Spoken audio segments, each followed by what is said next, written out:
Join me as we traverse to the exciting world of the intercultural communication. Hi everyone, my name is Randy, a graduate student of the Northeastern Mindanao State University. Fasten your seatbelt as we are going to talk about the following topics: defining intercultural communication, media of intercultural communication, barriers to intercultural communication, theories and models on intercultural communication that includes Hofstede's model of cultural dimensions and the phase negotiation theory. In this lesson, we will define intercultural communication, describe the media of intercultural communication, identify the barriers to intercultural communication, and discuss and illustrate intercultural communication. Defining intercultural communication. Human communication is a social interaction process. It is an essential part of our daily life. It is a process of creating, exchanging, sharing ideas, information, opinions, facts, feelings, experiences, attitudes between a sender and a receiver. Communication is fundamental to the existence and survival of individuals, groups, societies, and even nations. Language is the most common tool of communication. It plays a vital role in helping people build a bridge of relationships. At the same time, language acts as a destroyer of bridges of human relations because it separates people from each other. What do authors say about intercultural communication? It is helpful when scholars and practitioners clarify what they mean by certain terms. The term intercultural communication represents broad ideas that are difficult to express in just one way. Thus, we present several working definitions as starting points for exploring this topic. Intercultural communication refers to the communication between people from two different cultures, according to Chen and Starosta of 1998. Intercultural communication is a symbolic, interpretive, transactional, contextual process in which people from different cultures create shared meanings, according to Lustig and Koister of 2007. Intercultural communication refers to the effects on communication behavior when different cultures interact together. Hence, one way of viewing intercultural communication is as communication that unfolds in symbolic intercultural spaces, according to Arasaratnam of 2013. In general, it is understood that intercultural communication takes place when people from different cultures and ethnicities start communicating. Intercultural communication concentrates on studies of the actual interaction between members of different cultures. Why intercultural communication? Intercultural communication offers the ability to deal across cultures, which is increasingly important as the world gets smaller. Getting smaller doesn't mean the world is becoming identical. It means having more and more contact with people who are culturally different. It seeks to understand the differences in how people from a variety of cultures act, communicate, and perceive the world around them. Culture has a large impact on how people conduct business. Therefore, cultural implications are critical for succeeding in international context. Moreover, intercultural communication is commonly explained as an interaction between people of different cultures, whether defined in terms of racial, ethnic, or socioeconomic differences. Human communication consists of verbal and nonverbal messages, which is language and gestures, which are shaped by gender, social class, or culture. What are intercultural issues? There are three main issues which are at the root of the problem of intercultural miscommunication: language as a barrier, cultural diversity, and ethnocentrism. Media play a significant role in the growth and development of intercultural communication in the time of globalization. They broadcast statements and declarations by political officials spoken to other countries or cultures. Depending on the choices of these statements, the public who receives the message reacts or creates a certain image to a specific country or culture. Cases of recent clashes or misunderstandings in the world have caused media to be seen as being positioned based on the way of media coverage of a particular intercultural occasion or event. This has made the media message to be more subtle or sensitive and added the need for media social responsibility and journalism ethics. Also today, the media seem more firm, more panic stimulatory when covering developments distressing different cultures.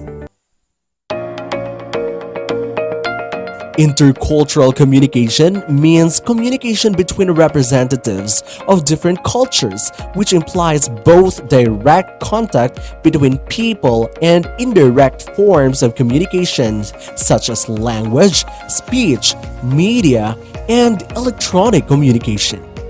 The question is, how culture is reflected in media use?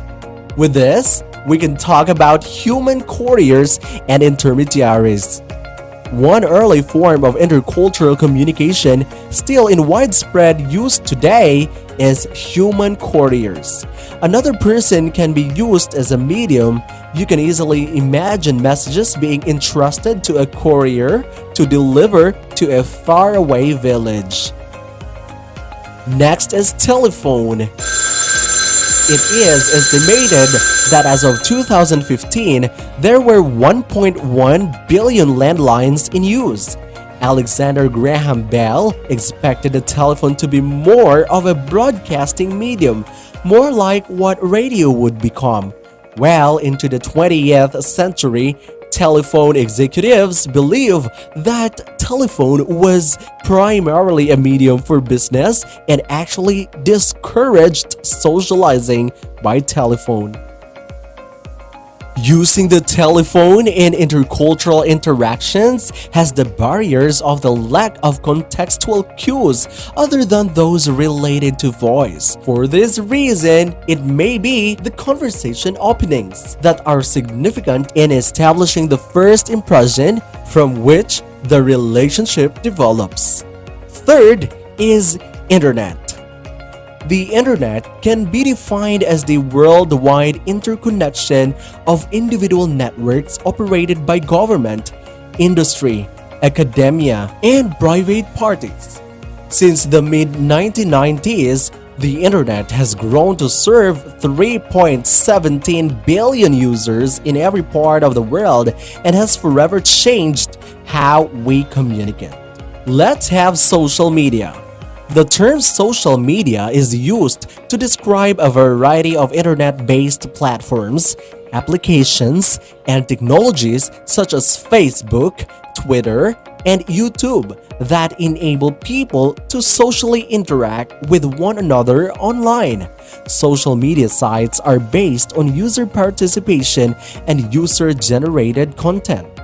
Many countries limit or censor the internet and social media. In 2015, Freedom House documented that 48 countries censored criticism of authorities on the internet. Other types of content censored by a smaller number of countries include news on terrorism, accusations of corruption, political opposition, satire and ridicule commentary, content considered insulting to a religion, online petitions and campaigns, and information about minorities. And now let's talk about the barriers to intercultural communication. Generally, intercultural communication training is incredibly important to breaking down cultural barriers and building awareness of cultural norms, as well as enhancing self awareness and communication skills. One has to recognize that whatever the future may hold, countries and people differ in their approach to life and their ways of living and thinking. In order to understand them, we have to understand their way of life and approach. The following barriers are caused by the inadequate cultural knowledge and the lack of intercultural communicative skills. Adequate training in cross cultural communication and exposure to other cultures is essential in eliminating these barriers. Let's watch this.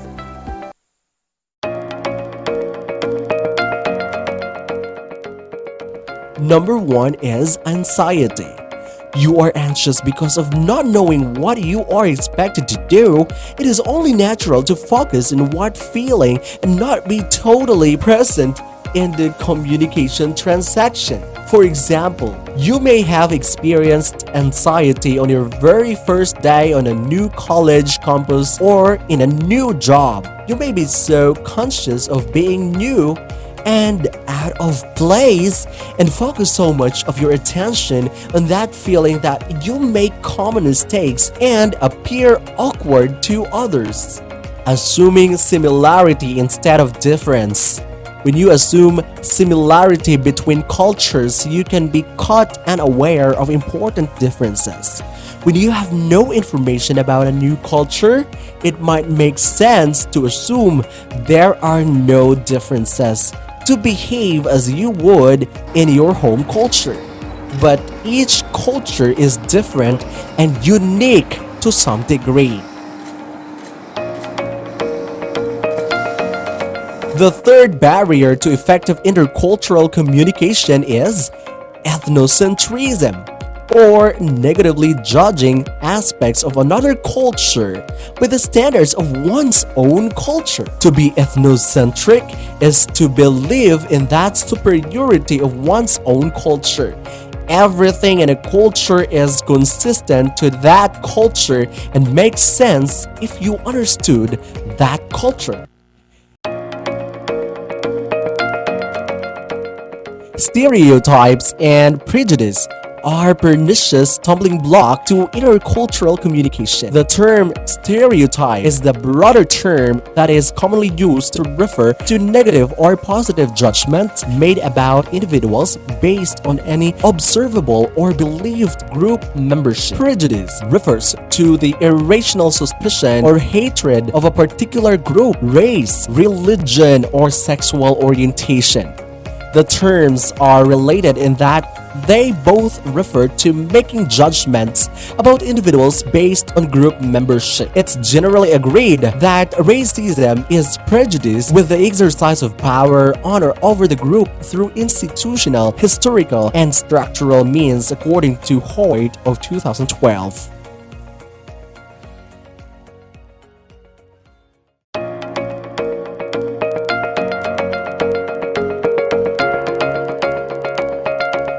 The nonverbal misinterpretation.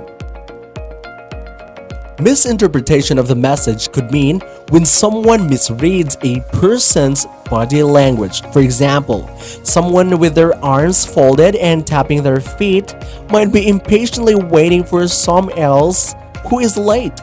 But you might look at them and assume that they are cross with you. This can put you off asking for help.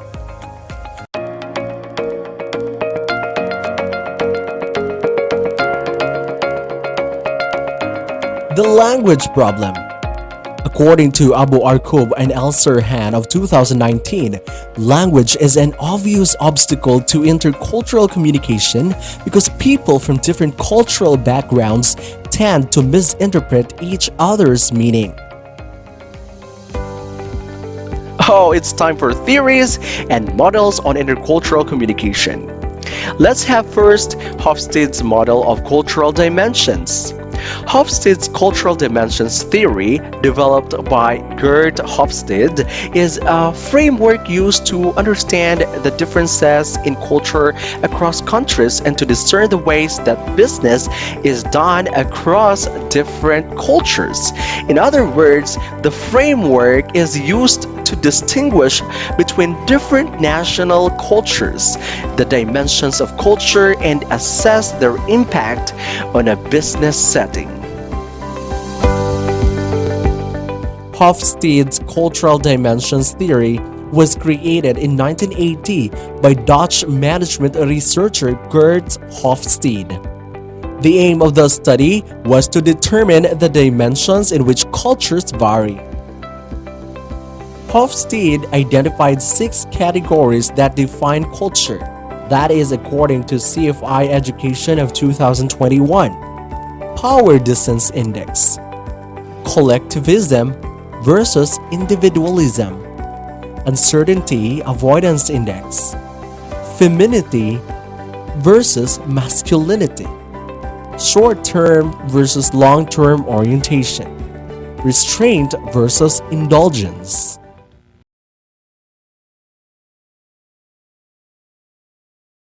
Hi guys, Mark here with Walter's World, and we're in Beijing, China, in the Black Bamboo Park. A really great place to kind of chill out and get to see some Chinese culture, people doing Tai Chi, meeting people, fun stuff like that. Getting to know about a new culture for me. And one of the things for companies need to know is how do we kind of gauge different cultures we go to, different countries we go to. And what happened was Gerd Hofstede came up with a kind of a model of different criteria of cultures, so you can see, well, what do we need to do? How can I introduce new products there? Or, how do I manage my people when I'm there? And so he went out around to a bunch of IBM places all around the world and did a bunch of surveys, and he came up with all these ideas and all these things, and he broke it down into 4 main parts. Now, it's been expanded to 5, maybe even 6, but I'm going to talk about the main 4 and then one extra one. So let's get started. The first dimension of culture that he talks about is power distance. Basically, you have either high power distance or low power distance.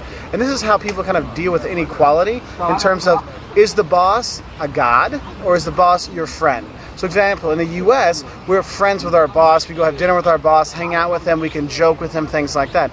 So other countries, like Venezuela, where there's a very high power distance, your boss says do it, you say yes sir, and there's not much discussion with it. So you expect to be told what to do. Now if you're going to a high power distance country to do work, you need to realize that you can't be buddy-buddy. You can try, but people don't accept it as much. So you want to make sure you do have kind of that kind of level between people. Okay, if you're going to a low power distance country, realize that it's going to be a lot more friend stuff, and you can't dictate to people as much as you do in a high power distance one. Okay, now number 2 on the second kind of dimension of culture they talk about is uncertainty avoidance, and this is how cultures look at risk. How much risk are they willing to accept? So low uncertainty avoidance means, hey, I'm cool with risk. So if we're going to come out with a new product, they're more likely to accept it because, hey, trying a new product is spending money and that's risky. Okay, so low power distance, more accepting of new products. If you look at a high power distance one, they don't like risk. It's going to have a different thing. So, hey, I don't want anything unknown. So the legal system will have lots of rules put in there to make sure every single situation is taken care of. Okay, it's going to be, if you're going to be selling a new product, you got to really explain what the benefits are, why they should buy it, how they use it, and things like that, so people don't feel like, oh, I'm not sure if I'm going to take this risk of a new product. The third dimension of culture is individualism versus collectivism. This is kind of like how people see themselves in relation to the group. So in an individualistic society or individualism, people like me first, I think about me and that's it. In more collectivist societies, you have more of a group mentality, thinking about the group more we. So for example, in the US, it's very much a me first society. So what do you do with the commercials? It shows how you will have more fun, how you will be the cool guy, how you, okay? You're the most important thing, that individual consumer. Whereas you go to more collectivist society, then advertising changes more to the family. We want to make everybody happy in our group and these kind of things. And if you're dealing with people, it's going to be different. Some place you got a pat on the back. Other countries you go to say, hey, the group did a good job. Even if it was one person did a good job, the whole group did a good job. Okay? Now, the fourth dimension of culture is masculinity versus femininity. And this is basically, well, one of the ways you can look at it is your gender roles in society, but also kind of, it sounds very sexist how they describe it. Basically, you're looking at, feminine equality and traditional feminine values versus traditional masculine values. Like power first is masculine and getting along is feminine, but that's the way they decided. And one of the ways that you also look at it in terms of equality among people and the sexes. So like Sweden, I mean, men, women, the prime minister, or they're, we're working together, everyone's the same level, everyone has the same kind of place. So that's a feminine society. So there's more equality in the workplace, more let's get along, stuff like this. Whereas you have a more like kill, kill, kill, mentality. It's more of a masculine society, so a male-dominated society, and it's going to be an issue because if you're going to countries that different sexes are viewed in different ways, it will be hard to do things. And I'm not saying it's right, I'm just saying you have to know it as a company how to deal with these things. Now, so those are the four main ones, the traditional ones. So you have, power distance, uncertainty avoidance, individualism versus collectivism, and masculine versus feminine societies. Now those are four main ones. So there's a fifth one that's been come up, it's called time orientation. How is the culture look? Is it short-term stuff, like let's do it now, instant gratification, or is it more long-term? I realize I have to build things up. And you can see that in country, like in the US, it's a very short-term thing. So everyone's looking for now, I want my payoff now, okay? I want to get paid now, I need that pat on the back today, okay? Whereas more long-term societies, they may look at it and say, hey, I'm using this as a building block. Yeah, $50,000 a year to go to school, yeah, it's expensive now, but I know long-term, it's going to pay off for me, okay? So that's the fifth one and like an extra one for the Hofstede model. Now, I hope this helps you understand a little bit better how you can kind of gauge different cultures and stuff like that. Now, it doesn't always hold true with everyone. I'll tell you that right now from all my travels. Not every country fits in, every person fits in to this model how it's supposed to. But they're kind of like overall stereotypes, which are bad, but it gives you a rough idea for business what you need to know. Okay, so I hope this helps. If you want to learn more about visiting China or business stuff, check us out at our website at waltersworld.com. And also, we like all of our likes and we appreciate all of our subscriptions. So, bye from Beijing, China.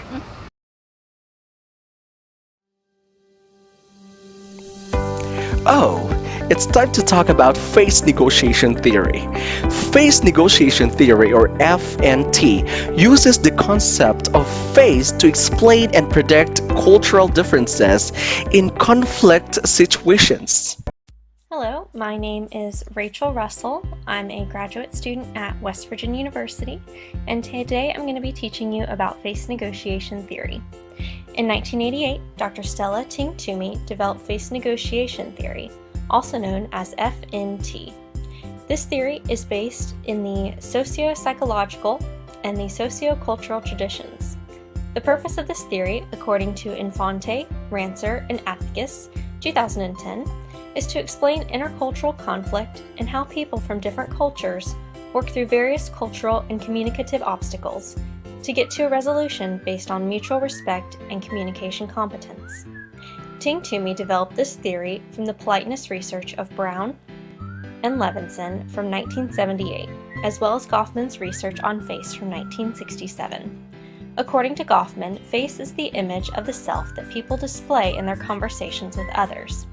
Ting Toomey identifies face as a projected image of oneself in a relational situation. So the self is an identity that is defined by participants in a setting. In addition, there are two sides of face, positive and negative. Weston Turner, 2004, explained positive face as the desire to be liked and admired by others, while negative face is the desire to be autonomous and free from others. There's also face need, which is the desire to be associated or disassociated with others, and of course, face concern, which is the interest of maintaining one's own self-face or someone's other face. Of course, face doesn't exist in a vacuum. It's affected by several continuums. The first is the cultural dimension of individualism and collectivism. Ting Toomey indicates the individualistic perspective allows the self to be free to pursue personal wants, needs, and desires, while the collectivist perspective confines the self in mutual role obligations and patterned processes of give and take. Let's examine this through the concept of face work. Weston Turner defined face work as the actions used to deal with the face needs and wants of the self and of others. From the collectivist perspective, face work considers how to support another's face while not harming your own face. Whereas according to the individualistic perspective, face work considers how one can secure their autonomy while respecting another's sense of autonomy. Now back to the continuums. The second continuum is high and low context. According to Ting Toomey, the context dimension points to differences in communication styles across a set of cultures. Therefore, in the low context culture, meanings are more obvious and direct, whereas in the high context cultures, meanings are embedded in context. She identifies Germany, Switzerland, and the United States as low context cultures, and China, Japan, and Korea as high context cultures. Now, looking again at these two continuums, we see that the individualistic perspective lines up with the low context culture, while the collectivist perspective lines up with the high context culture. This is important as we look at how individuals from each side of the continuum approach conflict in terms of face threats and management. West and Turner identify 5 different types of conflict styles: avoiding, obliging, compromising, dominating, and integrating. Ting Toomey identifies for us how members of the individualistic or collectivist perspectives are likely to use conflict strategies. According to her proposition, members of individualistic, low-context cultures tend to use more dominating, controlling, and solution-oriented conflict styles, while members of collectivistic, high-context cultures use more obliging, smoothing, and avoidance-oriented conflict styles. Now let's look at a 2009 study conducted by Otzel, Myers, Mears, and Lara. This study tested a principle from face negotiation theory, that face concerns are predictors of conflict management styles. Participants included 184 individuals from a large moving company, a moderately sized manufacturing company, and various other organizations. The participants were given a questionnaire that measured conflict, self-construal, face concern, and organizational position. The first hypothesis proposed that self-face concern is associated positively with dominating, passive aggression, and emotional expression conflict styles, while other face concern and mutual face concern are associated positively with avoiding, obliging, compromising, integrating, and third-party help conflict styles. The second hypothesis proposed that face concerns provide a better prediction of conflict styles than self-controls and organizational position alone. Both hypotheses were supported. However, for hypothesis 2, face concern provided a better prediction of conflict for the obliging, compromising, dominating, and integrating styles, but not for the avoidance style. According to the authors, the findings provide direct empirical support for face negotiation theory. Thanks. Wow, it has been a great day sharing knowledge with all of you guys. My name is Randy. Thank you for watching. Have a great day, everyone. Goodbye.